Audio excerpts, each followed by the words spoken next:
Week when the Champions League returns, European football journalist Andy Brassell alongside senior football writer for ESPN Mark Ogden. We start at the top of the Premier League as both Liverpool and Manchester City leave it late to prove their title credentials.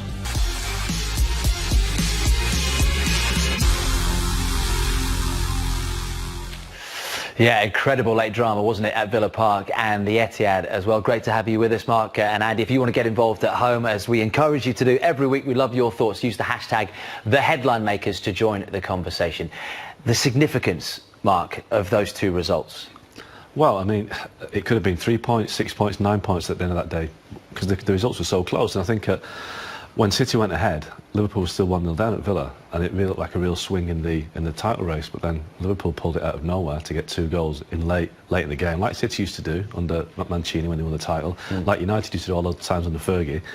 And it's a real sign of a title-winning team that you can turn games around from nowhere. And they've done it now repeatedly over the last few weeks. You know, a late goal at United, they got the goal against Tottenham a couple of weeks before, they got the late goals at Villa. Liverpool just don't know when they're beaten. I would say that if you go back a couple of weeks, though, Liverpool looked completely impossible to challenge. And all those scrapes, really, as you say, Mark, against Villa, against Spurs, against Leicester, where they won right at the end with that penalty. Even Sheffield United. Yeah, these have all been very, very recent. So, but I think it's absolutely vital for Liverpool to maintain that gap ahead of the game this weekend. Interesting that only Tottenham, I think in the 1960-1961 season, well before the days of the Premier League, have started better than Liverpool at this stage of the season. They went on to win the double then. Best ever Tottenham team. It was, wasn't it? Yeah. But we go back to the resilience about this Liverpool team. The most points from losing positions as well. You know, they've picked up 10 points from losing positions, more than anyone in the Premier League. Leicester on 7. There is something there, isn't there, this season? And I know it was there last season, but there is something that Klopp is really working I think it all with. Started when Origi scored the goal against Everton last December. That was heading out to 0-0 draw. At that point, City were pulling away in the title race, and Origi scored that 94th minute goal against Everton to win the game.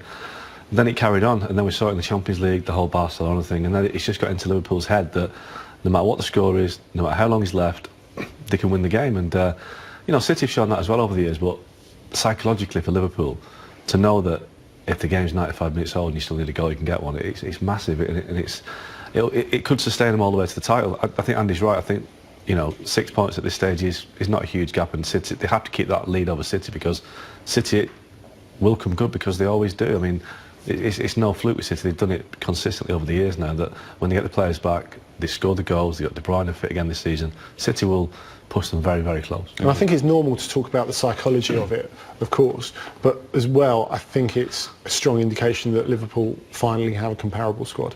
And not just with what we saw last season, not just with the way that they were able to maintain the push for the Premier League and go all the way in the Champions League, but they've just got so many options now. And if you can get teams late in the game, that is normally a sign not just that you're psychologically strong, but you do have those options. I mean, you said Divock Origi is a good example, a player who probably until that goal against Everton, people would have thought of just ballast in the squad, but he's proved his value. And of course, Jurgen Klopp brought him up, didn't he, when they were talking in the press conference yesterday about all the players produced from Genk, and they were saying Courtois, De Bruyne, Koulibaly, and he's like, don't forget Origi. Yeah. He gives them belief. If he comes off the bench, the fans sort of think, here's the guy who scores the goals. It's almost like the new super sub, you know, you know, a bit like Solskjaer was at United all those Steve years Highway. It was David Fairclough, was it? All these years ago, that if you've got a player that can score a late goal, the fans get lifted by it and the players get lifted by it, and that's what's happening with Liverpool. But I think the flip side of it as well is that perhaps Liverpool are pushing the luck a little bit. Perhaps they're getting away. I won't say they're getting away with it, but if you're winning so many games late on, or saving games late on, at some point, realistically, Your luck runs out. Yeah, that you can't sustain this. And at the end of last season, when they pushed City so close to the title, I felt that City were winning games, playing 6 out of 10.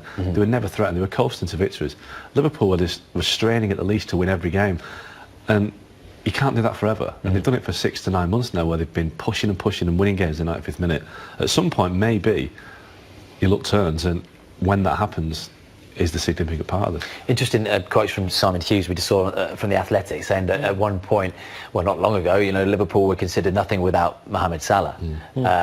Quite a different story now, isn't it, really, that he was off the pitch 22 minutes before they even drew level, and that's happened in games this season. Yeah, and I think that goes back into last season as well. I think you can argue that Sadio Mane is their most important forward player in last season. They had to play the home straight of last season, either without Firmino or with a hobbled Firmino, and we know how he all glues that front three together. But I think that's what sets them apart as arguably, I think, the best team in European club football at the moment, because you look at that front three and it's so iconic. But when you look at, like, say, Barcelona's front three when they had Neymar, Messi and Suarez, there was always the sense that it was the cart pulling a horse. It was all about that front three, and they were just sort of having to feed the monster all the time. You feel there's a lot more to Liverpool than that, and also there are ways in which Liverpool can get better. We've only seen the best of, say, Naby Keita on very sporadic occasions so far since he's joined Liverpool in the last year and a half. If he starts to fire, you think the one thing that Liverpool are lacking at the moment, I know a lot of people are talking about James Maddison at the moment, is maybe that just extra bit of craft at the front of the midfield. Now, if Keita can regularly produce that, that adds another dimension entirely. Do you think that's one of the big differences between Liverpool and City, who we'll come on to a little bit more detail shortly, is that, as you say there, Andy, there are players that in that Liverpool squad who are just constantly improving week in, week out, and they still have that room for improvement. Whereas Manchester City's players perhaps have peaked, and they're not seeing that as much in players that don't play every game. I see what you mean, but perhaps City have had their maturity. Liverpool City's players are a lot more mature. People like Raheem Sterling. You can't say he's improved. If you keep the midfield, contained, there's no imagination there. And if you keep the fullbacks quiet, they don't really know what to do. So they haven't got the same options that City have got. City are a much more complete team, but Liverpool, for me, are a much more explosive team. And when you keep them quiet, as United did at Old Trafford for quite a long part of the game, they run out of things to do, run out of options. So maybe that's City's best way of beating Liverpool, by keeping the fullbacks quiet. Yeah, and we'll talk about that game as well in more detail shortly. But when you look at Manchester City, Mark's just summed it up there, his point of view, the difference in style. Because when they both came into the Premier League at different times, Klopp and Guardiola were saying that very similar styles, but expect a lot of the same in training. What we've seen all these years on now, how would you describe the difference? Well, I agree with Mark. I think that the fact that City do have those different tools, and even though you could argue, as Mark has, that City are a little bit further ahead, a little bit more developed, I still think as a group they can develop more. We've looked at how much more important Bernardo Silva's become over the last little while. I don't think there's any sense of worry that David Silva's going to go. And he's been an immense player for them, and he's been one of the best players in the modern era of the Premier League. But by the same token, it feels like they've got it covered. They've had their little experiments now with Aguero and Gabriel Jesus playing up top together. Now, I personally think that's probably only feasible against weaker opposition. But in the back half of the Premier League, I definitely think there's scope for City to try that more. So they've still got ways, despite the fact that those players are, many of them, tried and tested, in which they can change the way they play as well. They're very adaptable. It was an off day for Manchester City, though, wasn't it? I mean, they had 26 shots, 4 of them on target. Their first shot on target came in the 70th minute, which was Aguero's goal. I mean, really, it's not that different to the Wolves game. It's just a bit of a rub of the green here and there. Yeah, which is worrying, isn't it, at this sort of stage of the season? Yeah, maybe teams have worked out a little bit how City play, because we've seen the goal so many times. They get to the byline, pull it back, and that's how City play. They flooded the final third, and teams maybe have cottoned on to that, having more teams defending deeper than they have done in the past. And it's just City have to find a new way to beat that. But you're right, that they've missed Leroy Sané this season. I think he's been a huge loss in terms of what he gives them on the left. Mahrez hasn't really.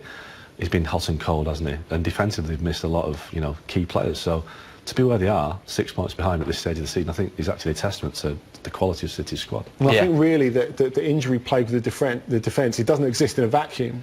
It affects the rest of the team, doesn't it? Because you could argue they missed Fernandinho in midfield. And when they got to a point where they're playing Rodri and Fernandinho as centre-back, that leaves a hole in midfield. I think if you go back to 2006, 2007, where Chelsea missed the title by just a smidgen, I think most people looking back at that would say Michael Essien, for example, had an immense season. But the bit of that season where they missed John Terry and Essien had to play at centre-back. They missed Essien so much in midfield. That was the difference that meant the title slipped away from Chelsea. Yeah, so the countdown is on for that pivotal match between Liverpool and Manchester City this weekend, and the mind games are in full flow. Jumping over a leg and do like he hit you or whatever, just there was contact, and all the other penalties were penalties because he was in that situation, stayed there, and I'm 100% sure if something would happen like this for Man City, they would want to have a penalty because somebody kicked the player in the box, and that's a penalty. So that's pretty much, but I'm absolutely not in the mood to talk about Man City. I really want to talk today about Genk or us or whatever, but not about the game on Sunday. It is the contender against the defender, and we're kicking off our build-up to that match by speaking to Ricardo Ball, a sports journalist based in Auckland, where I think, Ricardo, it's just gone 2 a.m, so we won't ask you what you're still doing up, but we appreciate you coming on the Headline Makers. Were you surprised, Ricardo, just how quickly that Pep Guardiola stuck the boot in to build up to this game? He was doing his, as you just heard there, his post-match interview, and then suddenly he's talking about Sadio Mane diving. Not really, and I know Pep likes to play the nice guy and has done for quite some time, but it feels like now is the right time that he needed to do that, because there's been this gentleman's agreement, it felt like, between he and Klopp, and that they didn't really, criticise each other's squad, each other's method of play or anything a lot. But it feels like now you're getting to that point where City know that they need to haul Liverpool, and they can't allow them to go any further out. And this weekend's game is so big. And I mean, as you saw the shot that you played there before of where Mane went down against Villa, like he was hit by a sniper from the stands, it framed it perfectly for him to be able to actually launch that, because I don't think there's anybody that can doubt that was very definitely playing for a penalty. Ricardo, you talked about Pep sort of ramping it up a little bit. I mean, he's not really got into this sort of thing since he was facing Jose Mourinho, not even when it was City versus United, but when it was Barcelona versus Real Madrid. I mean, do you think because the rivalry is so intense between City and Liverpool on the pitch, because they're setting such incredibly high standards and because they're difficult to separate, that this off-the-pitch stuff is just inevitable because there's nowhere else to take the conversation? Yeah, I think that's probably a fair point. I think the Mourinho situation was different because Mourinho was so antagonistic. So it was actually almost verging on nasty at times, the way that went. I don't think this has particularly been nasty. I think that he is pointing something out that a lot of people have said about Mo Salah in the past, and Mane, we've seen Mane do it a couple of times this season. So I wouldn't go as far as to say that he's been nasty about it. I think he's taking an opportunity, as I mentioned before, with seeing what Mane did in that Villa game and going, perfect. Here's the opportunity to get inside the press heads and inside maybe potentially the officials' heads ahead of the biggest game, because this guy does like to take the easy option, if you like, when he's run out of space and when Liverpool are desperate.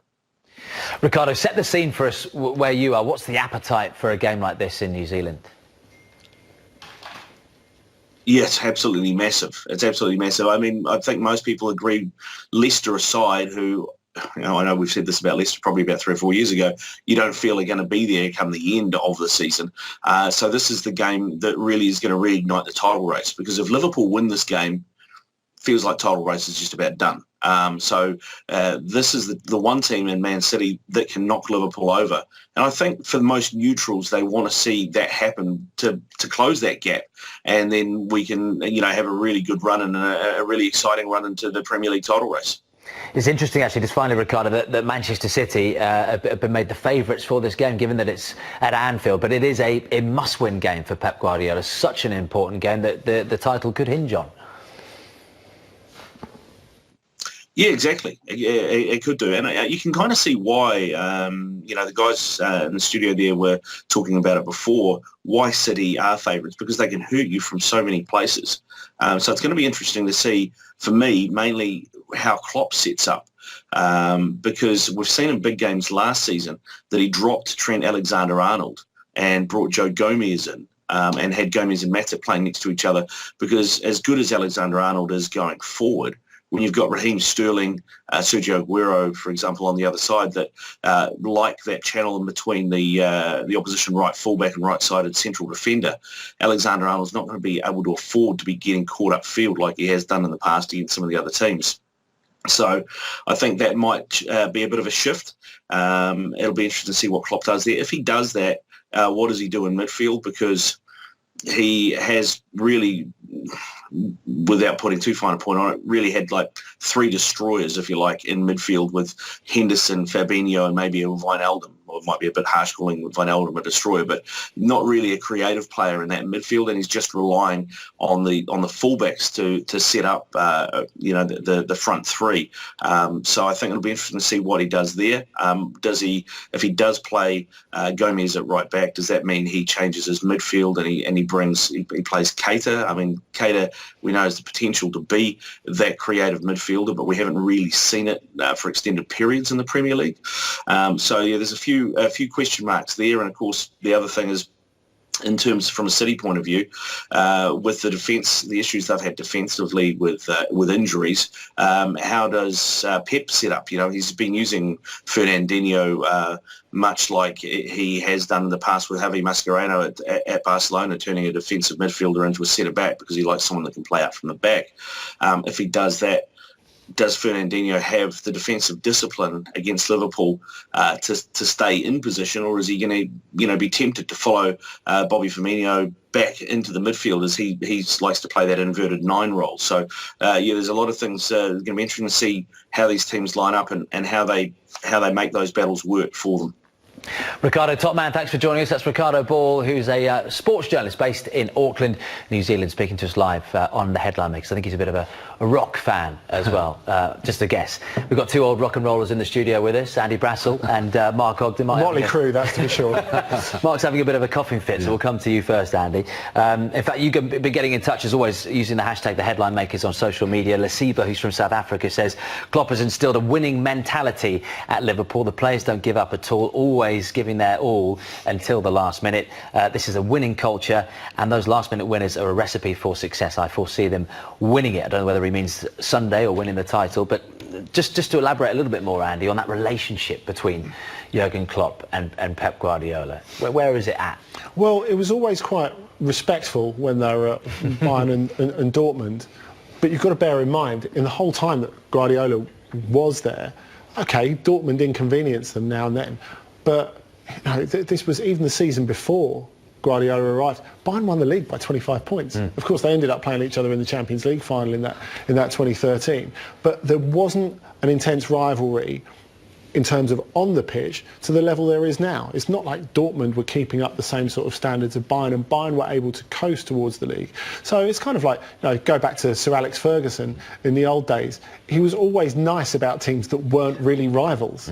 And that's why you always got the chip between him and Arsene Wenger. I think it naturally evolves when you get two teams who are so closely pitched. So I don't really think you can compare how they were in Germany to how they are now in the Premier League, because the rivalry is so incredibly difficult to call, and both teams have set incredible standards. It's interesting that Pep's gone first as well, because when it was Mourinho and Pep, you always got the sense that Mourinho was the one that was throwing stones at the window. Yeah. And Pep was like, well, it's him all the time. And he went so quick though, Mark, didn't he, that he was doing his post-match press conference, or not even his press conference, post-match interview just by the boards, and Liverpool was still playing. Yeah, I get the impression that somebody's gone to Pep with a video clip on the phone saying, have you seen what Mane's done at Villa? So, but it is interesting that he decided to go down that route, because it's not really his style to be so on the front foot. But I think with Mourinho it got very kind of nasty at Madrid and Barca. But I think Klopp's a different personality. I don't think it will get personal like it did back in those days. But